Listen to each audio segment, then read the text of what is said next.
నమస్తే, నేను రాజగోపాల్ మాడిశెట్టి. మీరు చూస్తున్నారు హైబిజ్ న్యూస్.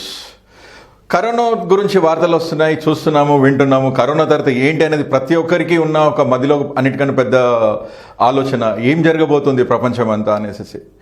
మేము వార్తా ఛానల్లో పనిచేస్తున్నాం కాబట్టి ప్రతిరోజు ప్రతి ఒక్కరు, లేకపోతే మా కాంపిటీటర్స్, లేకపోతే ప్రతి ఒక్కరు వివిధ రంగాల గురించి ఏం మాట్లాడుతున్నారు, ఏం విశ్లేషిస్తున్నారు, ఏం కరెక్ట్ జరగబోతుంది అనేది మేము ప్రతిదీ నిశ్చితంగా గమనిస్తుంటాము. నేను ఒక పర్టికులర్ రంగాన్ని గురించి చాలా వార్తలు నేను చూస్తున్నాను లాస్ట్ ఒక 30 రోజుల నుంచి, కరోనా స్టార్ట్ అయినప్పటి నుంచి.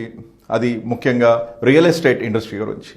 Real estate industry after corona ఎలా ఉండబోతుంది, కరోనా ఎప్పుడు పోతుందో తెలియదు, కానీ కరోనా తర్వాత రియల్ ఎస్టేట్ ఎలా ఉండబోతుంది అనేసి ఎన్నో కథనాలు నేను చూశాను. అందులో 100% కథనాలు నెగటివ్గా రావడం జరిగింది.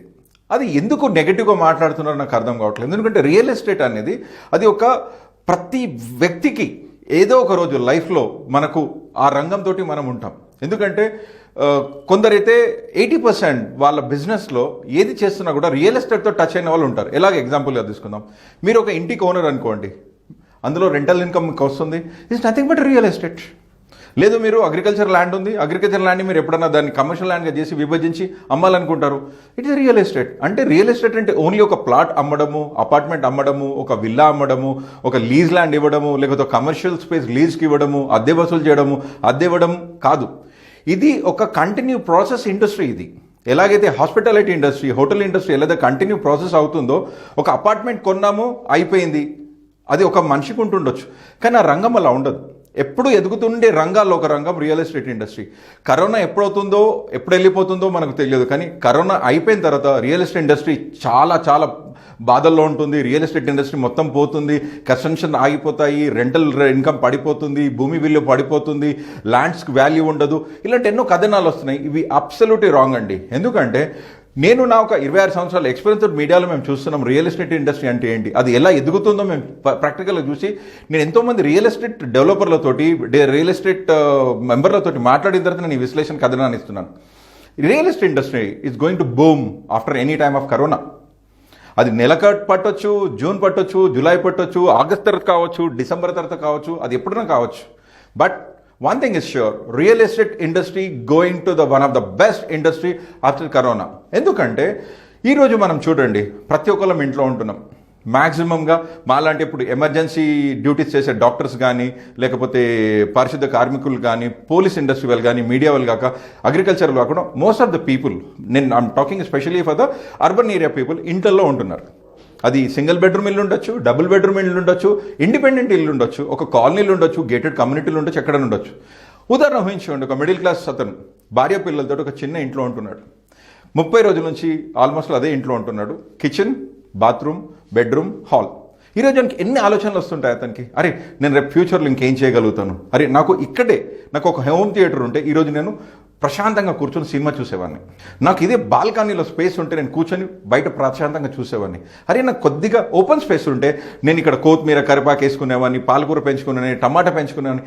ఎన్ని ఆలోచనలు వస్తుంటాయి. అందులో మీరు ఒకరు. అంటే జనాభాలో ఆల్మోస్ట్ ఆల్ 70% ఆఫ్ పబ్లిక్ మీరు తీసుకుంటే వాళ్ళు single bedroom, double bedroom are 3 bedroom apartment, లేకపోతే ఇండిపెండెంట్ చిన్న చిన్న ఇంట్లో ఉంటున్నారు. వాళ్ళు ప్రతి ఒక్కళ్ళు ఈరోజు కరోనా నా ఒక్కరికి వచ్చిన ప్రాబ్లం, నీ ఒక్కరికి వచ్చిన ప్రాబ్లం కాదు, ఇది మొత్తం ప్రపంచంకి వచ్చిన ప్రాబ్లం. ప్రపంచంలో ప్రతి ఒక్కరు ఫేస్ అవుతున్న ప్రాబ్లం ఇది. అంటే ఒక ఇండస్ట్రీ ఆగిపోలేదు, మొత్తం ఆగిపోయింది. కాబట్టి కరోనా పోయిన తర్వాత అన్ని ఇండస్ట్రీస్ ముందుకు వస్తాయి. ఈ ఇండస్ట్రీస్లో అన్నిటికన్నా ఎక్కువ బెనిఫిట్ అయ్యేది రియల్ ఎస్టేట్. ఎలాగా? That's what I'm telling. ఎప్పుడైతే ఇంట్లో కూర్చొని మనకు ఆలోచనలు వస్తున్నాయో, సింగిల్ బెడ్రూమ్ నుంచి ఒక విల్లా తీసుకుందాం, అనవసరమైన ఖర్చులు ఆపేసి ఒక విల్లా తీసుకుందాం, బాగుంటుంది, ఓపెన్ స్పేస్ ఉంటుంది, బాల్కనీ ఉంటుంది, రిలాక్స్గా ఉండొచ్చు, కార్ పార్కింగ్ ఉంటుంది, హాయిగా ఉండొచ్చు. అంటే ఇంట్లో ఉన్నంతసేపు ప్రశాంతమైన వాతావరణం కావాలని ఈరోజు అపార్ట్మెంట్లో ఉన్న వాళ్ళు, ఇండిపెండెంట్ హౌస్లో, అంటే independent I mean to say very small హౌసెస్లో ఉండే వాళ్ళు కలలుగా అంటున్నారు.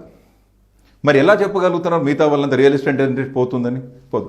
అండ్ ఇంకొక నా మిత్రుడు నాతో మాట్లాడుతూ అన్నాడు, most of the online companies work from home చేశాయి, సో వాళ్ళ కంపెనీలు ఇంత పెద్ద స్పేస్ ఉంచుకోవు, వాళ్ళు అవన్నీ వెకేట్ చేసేస్తారు, అందరూ ఎంప్లాయీస్ వర్క్ ఫ్రమ్ హోమ్ చేస్తారు. అది కాదండి, ఇంపాసిబుల్. ఎంత పెద్ద కంపెనీ అయినా మ్యాక్సిమంగా వాళ్ళకు 10%, 20% కట్ డౌన్ చేయగలుగుతారు తప్పితే మొత్తం ఆఫీస్ అనేది తీయలేరు.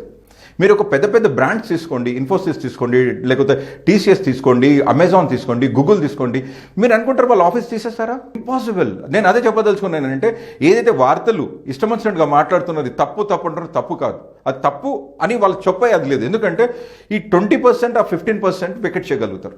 దానివల్ల ఏం కాదు. ఎందుకంటే ఇప్పుడు ఈ 2 నెలలు 3 నెలల పరిధిలో ఇంకా మార్పులు ఎక్కువ చేసుకుంటాయి. అన్నిటికన్నా ముఖ్యంగా ఏంటంటే మనిషి ఐడియల్గా కూర్చొని ఉన్నాడు. ప్రతి ఒక్కరికి పని లేదు, ఆలోచిస్తున్నారు. ప్రతి ఒక్కరు కూడా ఆఫ్టర్ 3 months ఆర్ 4 months వాళ్ళ రంగంలో ఇంకెక్కువ పదును పెడతారు. ఎందుకు పదును పెడతారు? ఈ 3 months ది గొట్టనే గ్యాప్. ఈరోజు మీరున్న మీ ఇండస్ట్రీలో, మేమున్న మా ఇండస్ట్రీలో మేము ఆలోచిస్తున్నాము ఆఫ్టర్ కరోనా ఏం చేయాలనుకున్నప్పుడు ఏదైతే ఇండస్ట్రీ డెవలప్ అవుతుందో దీనికి ప్రతిదీ ఎక్కడికి వెళ్తుంది? We want a leisure time. మనం ఇంటికి వెళ్ళాలా, మన పని ముగించుకొని మన ఇండస్ట్రీ నుంచి, లేకపోతే మన ఆఫీస్ నుంచి, లేకపోతే మనం పనిచేస్తున్న వాతావరణం నుంచి మనం ఇంటికి వెళ్ళాలా. ఇల్లు అంటే ఏంటి? అదే రియల్ ఎస్టేట్కి వస్తుంది. నేను అదే చెప్పదలుచుకున్నాను. ఇంటి వ్యాపారము చాలా వృద్ధి చెందుతుంది. ప్రతి ఒక్కరు సొంత కళలు కంటున్నారు. సొంత కళలతో పాటు హైదరాబాద్ ఇంకా విస్తరిస్తుంది, బ్రహ్మాండంగా విస్తరిస్తుంది.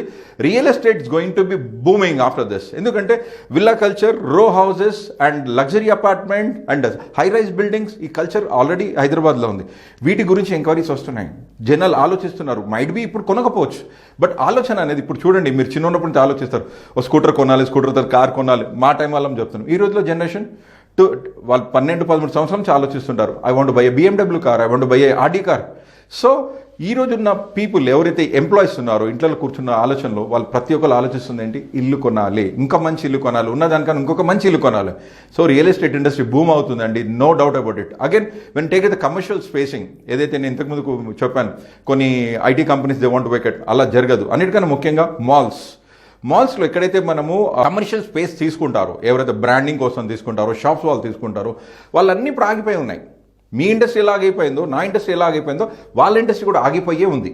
ఎవ్వరికి ఏం నష్టాలు ఉన్నాం, కానీ అందరం కూడా ఆగి ఉన్నాం. అంటే ఒక స్టేజ్లో ప్రపంచం ఆగిపోయింది. ఎకనామీ అనేది ఆగిపోయింది తప్పితే ఎకనామీ పడిపోలేదు, ఎకనామీ ఆగింది. మళ్ళీ రేపు ఎకనామీ ముంగలికి వెళ్తుంది. ఎప్పుడైతే ఈ కమర్షియల్ స్పేస్ పడిపోతుంది అంటున్నాను, ఎందుకు పడిపోదు నేను చెప్తాను example. You take it up Inorbit mall or any big malls తీసుకోండి.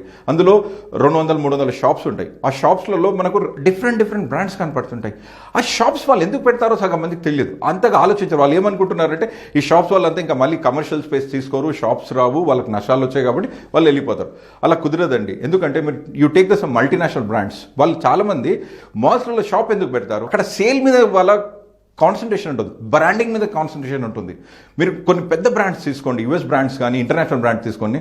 వాళ్ళు ఒక 1000 SFT 2000 SFT ఒక షాప్ తీసుకొని మంచిగా డెకరేట్ చేసి ఇదే సేల్స్ మ్యాన్ పెడతారు. అక్కడ ఎప్పుడన్నా మీరు రద్దీ కనపడుతుందా? ఎప్పుడు రద్దీ కనపడదు. వాళ్ళు ఎప్పుడో ఒక 6 నెలలకు 20% సేల్, 30% సేల్, 50% సేల్ అని పెడతారు. ఎందుకు పెడతారు? ఉన్న స్టాక్ మూవ్ చేయడానికి. బ్రాండింగ్. అదే వాడు అక్కడ రెంట్ సుమారుగా ఒక ₹1,00,000 ఇస్తుండొచ్చు ఒక మాల్లో, ఒక షాప్కి. ఆ ₹1,00,000 అడ్వర్టైజ్మెంట్ చేసుకోవాలన్నా, ఒక న్యూస్ పేపర్ పోవాలన్నా, ఎలక్ట్రానిక్ మోడే పోవాలన్నా ఖర్చు చాలా ఎక్కువ అవుతుంది. దాని బదులు ఒక మాల్లో, ఒక లొకేషన్లో ఒక షాప్ తీసుకొని బ్రాండింగ్ చేసుకుంటే స్టెప్-ఇన్స్ అవుతాయి, వాక్-ఇన్స్ అవుతాయి, కన్వర్ట్ వాళ్ళు కొంటారు. అంటే ఇటు సేల్ అవుతుంది, ఇటు బ్రాండింగ్ అవుతుంది. సో ఈ మల్టీనేషనల్ కంపెనీస్ కూడా ఈ అవకాశాన్ని వదులుకోరు. ఈ కరోనా అయిపోయిన తర్వాత ప్రతి international companies, national companies or branding companies or product companies or textile, jewellery, everybody again the go for the malls. ఎందుకు? వాళ్ళ బ్రాండింగ్ కావాలా, వాళ్ళ బిజినెస్ చెందాలా. అంటే ఇప్పుడు ప్రపంచం ఎకనామీ ఆగిపోయింది, పడిపోలేదు.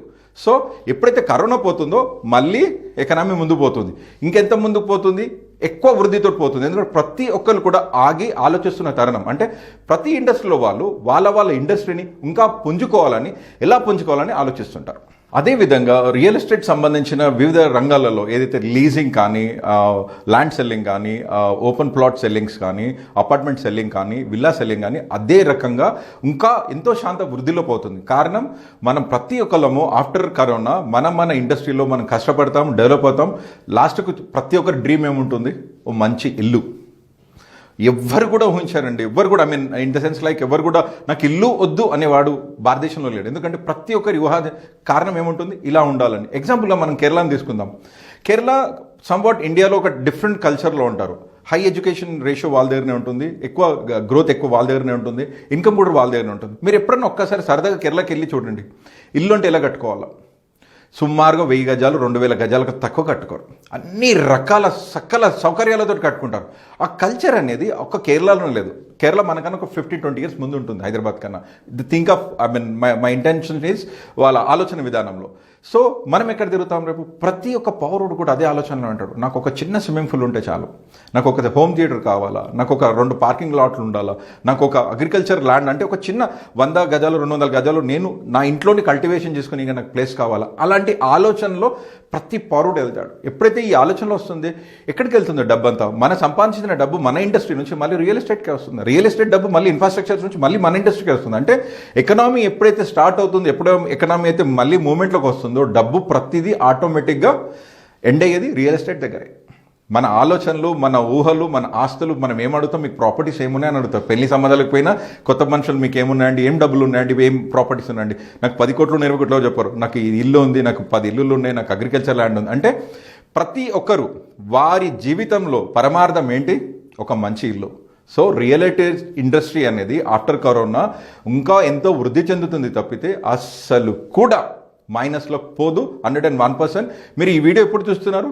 ఈ వీడియోని 5 years చూద్దాం, అప్పుడు నాకు చెప్పండి. If I'm wrong then will talk. అంటే దిట్స్ వాట్ కాన్ఫిడెన్స్. ఎందుకంటే ఇండస్ట్రీస్ చూస్తున్నాం ఎన్నో రకాల ప్రపంచ యుద్ధాలు ఎప్పుడైతే జరిగాయో, ప్రపంచ యుద్ధం 1, ప్రపంచ యుద్ధం 2 జరిగిన తర్వాత ప్రతి దేశం ఎంతో కష్టపడి డెవలప్ అయింది. కాబట్టి ఈ డెవలప్మెంట్ అనేది 2020 వరకు ఇంత స్ట్రాంగ్ వచ్చింది. ప్రపంచం అంతా 2000 సంవత్సరాలు అంతా డెవలప్ కాలేదు. Only 19th century, 20th century, 21st century ఎందుకు డెవలప్ అయింది? కారణాలు ఎన్నో ప్రాబ్లమ్స్ వల్ల, ఎన్నో ఏవైతే డిజాస్టర్స్ వస్తాయో దాని తర్వాత మనిషి అనేడు ఇంకా ఎంతో స్ట్రాంగ్ అవుతాడు. So real estate industry going to be very strong. అన్నిటికన్నా ముఖ్యంగా ఏంటంటే చాలామంది youth, specially youth, now they are planning to go to the back to the farming. మళ్ళీ ఫామ్కి వెళ్దాం, మన ఓన్ ఫామ్ హౌస్ కట్టుకుందాం, మనం అగ్రికల్చర్ చేసుకుందామని ఒక అద్భుతమైన ఆలోచనలు ఉన్నారు అంతా సొసైటీ. సో ఇది కూడా రియల్ ఎస్టేట్ కిందకే వస్తుంది, అగ్రికల్చర్ ఇంకే వస్తుంది. అంటే end of the day real estate depend on all the industries. Agriculture మీద డిపెండ్ అవుతుంది, బ్యాంకింగ్ మీద అదే డిపెండ్ అవుతుంది. అంటే మనం సంపాదించే ప్రతి రూపాయి చివరిగా మనం ఖర్చు పెట్టేది అగ్రికల్చర్ నుంచి కానీ ఏ ఇండస్ట్రీ నుంచి కానీ మనం ఖర్చు పెట్టేది ఇక్కడ రియల్ ఎస్టేట్లోనే. అంటే మన డ్రీమ్ హౌస్ ఆర్ మన dream apartment or our farm house or our something relaxation. Retirement తర్వాత ఇల్లు కట్టుకొని ప్రశాంతంగా ఉండాలి అనేసి మా ఫాదర్ అనేవాడు.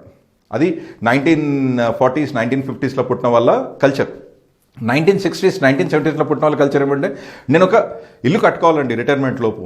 ఇప్పుడు ఈ జనరేషన్ ఏమంటుంది? 21 to 30 మధ్యనే ఇల్లు కొంటున్నారు. అంటే ఇప్పుడు వచ్చే జనాలంతా సేమ్ అదే ప్రాపర్టీలో ఉంటుంది కదా, అదే ఆలోచనలు ఉంటారు కదా. So real estate industry is going to boom amazing and ఎక్స్ట్రాడినరీగా పోతుంది. ఎందుకంటే this is my own opinion, I'm telling about with my experience. Because మేము హైబేస్ నుంచి మేము లాస్ట్ 11 సంవత్సరాల నుంచి we are interacting with the TREDA and CREDAI and lot of real estate association తోటి. వాళ్ళతో మేము చూస్తున్నాం ఎప్పుడు ఇండస్ట్రీ పడిపోతుంది, ఎప్పుడు లేస్తుంది.